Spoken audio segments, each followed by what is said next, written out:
This is Marcus with the Wesleyville Borough. And this is Spencer Cadden with Lawrence Park Township. And we are out here today because we have some very exciting news that we just learned over the holidays. You may have already seen in the news, but our two municipalities were approved for a grant for over $1 million to replace this bridge. Right here. So tell us a little bit of history of this bridge. What's the deal? Yeah, so I'm, grew up in Wesleyville and Lawrence Park. I've been here my whole life, and I'm sure most residents in the area can speak toward the utility of this bridge. It, cuts off an additional mile of walking around the creek, but essentially it is the main pathway that people use by foot or by bike to get between Lawrence Park and Wesleyville. Yeah, and in terms of history, this thing has been here, was it 1919 or something? It's like over 100 years or right around 100 years. It's been here for quite some time. It has had a very useful, long life, and it's sort of run its course. Yes. It is no longer safe to use, as everyone can see, but we still value it as a community asset. It's still something that we need to ensure that kids getting to school, or people riding their bikes, or folks that just want to travel between the two communities can do so safely. Exactly.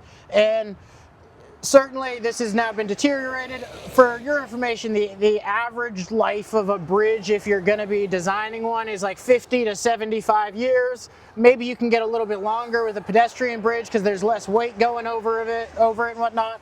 But 100 years is pretty much the max. Yeah. So we got the life out of this thing, but now we're looking to build a replacement bridge right here that will hopefully last for another 100 years. Yeah, absolutely. One of the things we wanted to talk about briefly were all the people involved. I just started working for the township 6 months ago. You've been with Wesleyville Borough longer. Maybe you can speak to some of the folks that helped, get this thing going, and what we're planning to do next. Certainly. We have a lot of local elected officials, both in Lawrence Park and in Wesleyville, who care very deeply about this bridge. We also have, county level representatives. We have people at PennDOT. We have community organizations. The school's interested.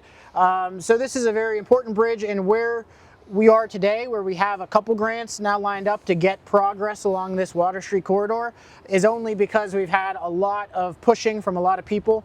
And I know on our side, one big advocate has been our mayor, Paul Johnson. Sure. And then I also know on a state level, our representative, Bob Mursky. And our representative, Pat Harkins, have really pushed for this. And to that end, one of the things we want to do is we do want to let people know that we are planning to have a press conference here in the near future.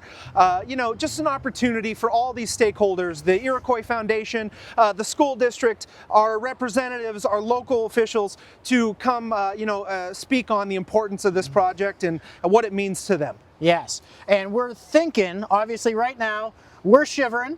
Yep. It is crazy cold out here. We heard this the day before Christmas was when the announcement hit. Yep. So with the holidays and winter and everything, we want to get the notification out, and we've got some more information for you. But probably maybe early March or whenever the weather breaks and it's nice out here, Yeah. We're office people, so good job. That's true. Good job to the public works crew who's out in this every day. Yeah. But to hold a nice press conference out here, we're gonna wait for the weather. So we're thinking sometime in March, but you'll hear more about that. Yep. In the meantime, Yes. Where can people learn more about this? Because there is quite a lot of info that goes to this project. Yeah, so we actually are seeking public input. We want the residents to share how important this is, because there is more that goes into it. It is not just a bridge, right? It's the area leading up to the bridge, beautification, making sure the creek is properly accounted for, that the weather and the different rising creek levels are properly accounted for, sidewalks, benches, lighting, right? A lot is going to go into this project, so there'll be different phases of it. And one of the things that we want is to get your input. And to that end, both of our communities, you can go to Lawrence Park Township, so that's lawrenceparktwp.org/Water Street, all lowercase, to find out more information and to fill out a public survey. And similarly, yeah, we have wesleyville.gov/Water Street, as in ST, Water ST. Water ST, yep. And so wesleyville.gov/Water ST and LawrenceParkTWP Township.org/Water Water Street, just ST. And yeah, so you're going to see that both the same information on there, but online you can find some maps that go along with it. You can find some information that details what exactly we're planning. And I guess the big thing is really the bridge, obviously, because that's what gets us across the creek and everything. But this is a larger corridor here. Yeah. So what are we really thinking? What's the broad picture? What are we trying to do along this corridor? Long term, we want your support. We want support from community members. We want support from community organizations. We want support from businesses, because what we would like to see develop is a proper sidewalk, well lit, that maybe even incorporates public art and public history, that incorporates the green space, that incorporates a safe and functional pathway between these two communities that anyone can use and feel comfortable using any time of day or night. Yeah, and the grand scope really is all the way from the south of Water Street, which is, or not all the way from the south, but by Buffalo Road and Water Street, right there in Wesleyville, Route 20, all the way up to Route 5, East Lake Road. Yeah, eventually. Eventually, the whole scope of the project is to get all the way from Buffalo Road all the way up to East Lake Road with a nice pathway. Yep. And then we would like to do, as he was saying, this is a really interesting corridor because there is green space and there's a natural feature such as the creek. And then you also have so much industrial history, so much labor history. There's a lot that has gone on here. And actually, the early days of Wesleyville, I know we have a picture hanging up somewhere at the Borough Hall of, there used to be a Wesleyville train station down here that you could hop on a train and get up to Buffalo and everything. So this corridor is incredibly interesting and a lot of history. So when we're building a pathway, we don't just want a boring old pathway. We would like there to be nice benches and interpretive signs that tell you about the history, and maybe some interesting pieces of art, or weird big like weird, I don't know, weird big train. Let's get a train. Let's get a train in here. Yeah, right. So something cool. Let's talk to the folks across the street here at Wabtec. If you guys have a spare train, we would proudly display it. Yes, I agree there. Absolutely. So and it's important to note, some of you may say there is a sidewalk on the west side of the road. Yep. That being said, the sidewalk on the west side isn't really in good condition. It's certainly not ADA accessible right now. Nope. And because of Water Street is pretty heavily trafficked, and actually PennDOT standards do not allow us. Like, let's say we built this bridge and then we would have a crosswalk across the street. Yep. You can't do that. You can't have a mid-block crossing like that. Yep. So really, when this bridge comes across the street onto, this side of the creek, the west side of the creek bed here, the pathway needs to lead along the east side of the road all the way down to Dollar Tree. Yep. And actually, we can have a crossing at Pearl Avenue. Yep.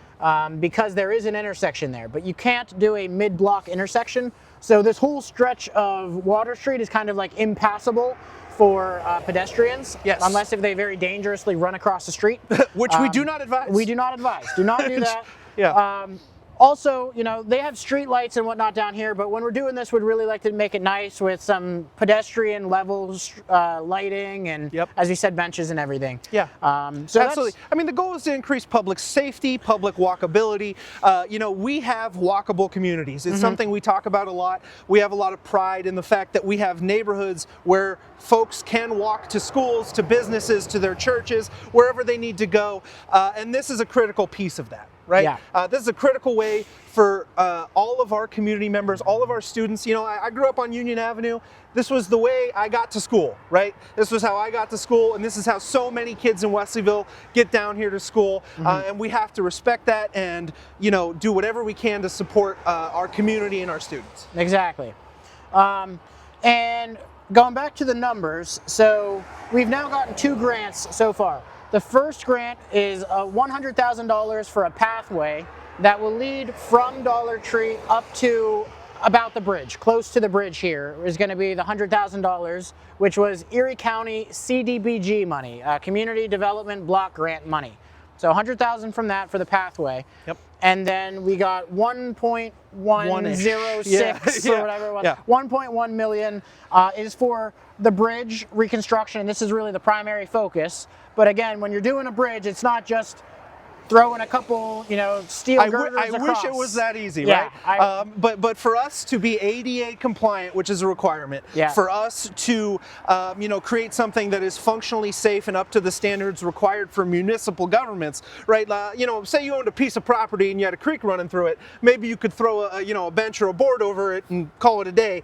But for us to meet the legal obligations that we have to make sure it's safe and accessible for anyone who might use it, it is a pricey endeavor. Yes, yeah, and it's something we want to do so it lasts for 100 years too. Yep. So we don't want something that'll deteriorate in 5 years or whatnot. So or if we have a big flood, it just wipes away, right? And a lot of people know, if you've lived here for a long time, there's certainly there's different times of year where 4 Mile Creek becomes quite mighty, and Yes. it can certainly take a lot down and erode a lot of ways. So you have to have good foundations. So in this video, we talked about the bridge, we talked about the funding sources, Yes. we told you about the links, we'll tell you again in a second. We talked about a thank you to everybody who's helped to get it to this point. And there's more room involved. Yes, there's room for everyone. There's room Please, for everybody. Please, it Yeah. is Lawrence Park's centennial. There are lots of reasons right now for you to get involved in your local government. Yes. And we ask you to do that. Yes. Please do that. Yes. And you may have driven down Water Street for years and never really thought twice of it, or always thought, it looks a little bit run down. It could look a lot better. This is a gem here. This is kind of a diamond in the rough. So this is just the first step towards something much, much better. Yeah, absolutely. So with that, I guess we're excited for 2026. Yeah, absolutely. I'm excited. And again, please visit our websites. That's lawrenceparktwp.org/Water Street, all lowercase, and it's just ST. So WATERST. Yes, and wesleyville.gov/waterst. Yep. So thank you very much, and thank you, Spencer. All right. I look forward to working with this. Yeah. Working with you on this. It's going to be a good year. It will. Yeah. Have a good one.